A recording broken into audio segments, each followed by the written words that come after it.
Hello everybody and welcome to my channel. I'm FG and this particular video is my review of Settlement Survival. Settlement Survival is a new self-proclaimed Banished inspired city builder developed and published by Gleamer Studio, which released in early access on October 11th, so roughly about 2 weeks ago.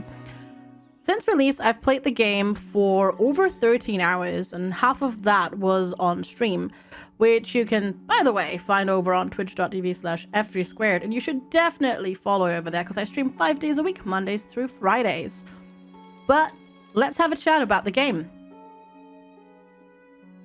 As soon as you load into the game, it's kind of obvious that the game was inspired by Banished. Particularly the way villager assignment is handled and reminds the player of Banished. But even though the game is in early access, Settlement Survival is actually much deeper than Banished. It doesn't only have a much more complicated production chain, as well as a very extensive research tab called Development tab. It also includes upgrades that can be applied to individual buildings and the villages, as well as a system called Proficiency, which usually influences production gain, durability of buildings, or other things. I really like these four systems bring to the game already at this stage. They basically already address the biggest issue that I had with Banished myself, which I always described kind of as a wide but ultimately rather sort of shallow puddle. I really like the fact that not only can you upgrade your buildings, but you can outfit your villagers first with like baskets, then backpacks, and ultimately handcarts, which is something that I always complained that other games were lacking, but Settlement Survival actually has it. Not only that, but you can make better clothing for your villagers so they can stay out longer in the cold months. You can give them shoes so that they are faster. The variety of industries and production chains in Settlement Survival is already pretty awesome at this stage of development. I really love that many items have alternate recipes. For example, the down jacket at the tailor shop has 8 recipe varieties, which ultimately make it a lot easier to produce the jacket in particular, like the jacket, which is just the example that I'm using right now. At least kind of in theory. Unfortunately, and this is something that that I hope the devs will really change later on, is that right now you need to manually switch between each recipe variety. So I have to switch from using leather and feathers to linen and feathers if I run out of leather, for example. I'd rather have the tailor shop just automatically pick which recipe is best, because that is the amount that we have the most of, and then maybe give us a chance to order the priorities of recipes so that the shop automatically has alternatives and we don't have to constantly check if we ran out of something, which, to be fair, is mostly an issue at the start when you start a production of these jackets, for example, because you will only have very little amounts of those resources that you need for them, because it takes a while for production to ramp up. Like, for example, for the down jackets, I need to have geese pastures, but I need to have the geese pastures for quite a while before I get a sufficient amount of feathers. And then I need to have flax. I need to have a sufficient amount of flax that I can turn into linen, so I can then have a sufficient amount of linen to use that together with the feathers to make down jackets, and I have to have a hunter to get leather for that, and I need to either have the hunter hunt alpacas and get alpaca wool that way, or I need to have alpacas in the pasture. But it all, because of the way the game does certain things, you have to acquire animals and seeds by playing the game. So either the hunter will find you an animal, or the gatherers will find a new seed for a plant, or you buy it.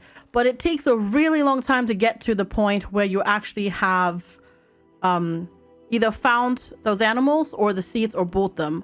So it would be cool if at least, yeah, I just really think it would be cool if it would automatically switch and prioritize, because ultimately it gets really tedious if you have loads and loads of these buildings and you need to constantly switch between them, because there is no global recipe for the shops. You have to click on each tailor shop individually. So say if you have 3, you have to click on 3 of the shops to individually set their different recipes for the down jacket in this example. My other big issue with the game right now, and I think actually that this is something that will get fixed for sure eventually, is resource distribution to houses and connected needs. So for example, people get out while get cold while they're out on the map, and even though they have a warm house to warm up to and they are wearing pretty warm clothes, the game will constantly kind of yell at you how cold they are. And then you look over and you're like, but I have 2,000 fuel, how are they cold? Well, they're cold because they're out on the map, so I kind of wish that would be disconnected from that warning system a little bit. And at the same time, the other issue is, and that's actually a much bigger issue, I can ignore the, you know, the game yelling at me that people are cold because they're out like on the map doing things really far away. I can ignore that ultimately. The bigger issue is that resources take forever to travel from stockpiles and production buildings to the houses. So you can actually theoretically have like 500 or 1,000 or whatever amount of water stored in the storage, but because you don't have the water in the houses, people can still die of thirst. Or if they're too far away from their house and doing like a gathering task, they can also die of thirst because it just takes so long for the needs to go to like it takes so long for them to travel that the needs deplete before they get home. And this is kind of annoying, but I'm pretty sure that, you know, things like this will get adjusted and tweaked. And maybe, to be fair, we can already make glass bottles in the game, so why not let me make a bottle of drink that they can take with them so they can hydrate while they're on the way? That will be an option already to alleviate that problem, for example, with the you know, them dehydrating while they're out working. Same with food, actually. Could very easily be solved that way and not break game balance. Of course, ultimately, we never know if an early access game will actually release in full release, but the current price point of the game makes this kind of a not necessarily a steal, but definitely a good bargain. Because if you enjoy city builders like this, there is easily 30 to 40 hours of content in the game at the moment. I have only played 13 hours so far, and I am, and this is the settlement that I've spent the most time with right now, that you can see in this video.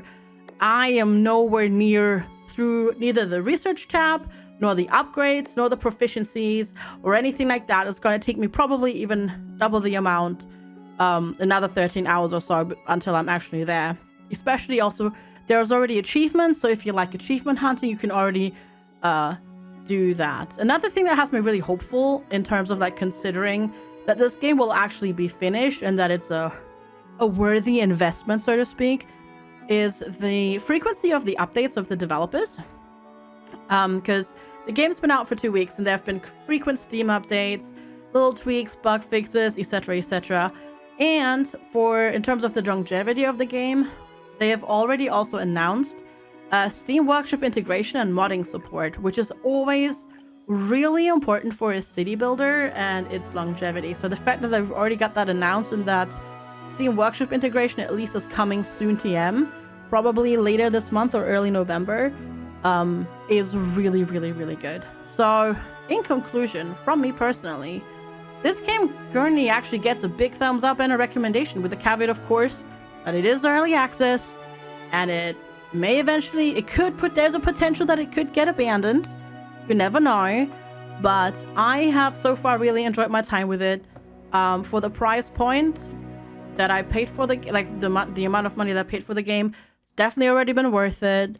And I really hope that you will enjoy it as well.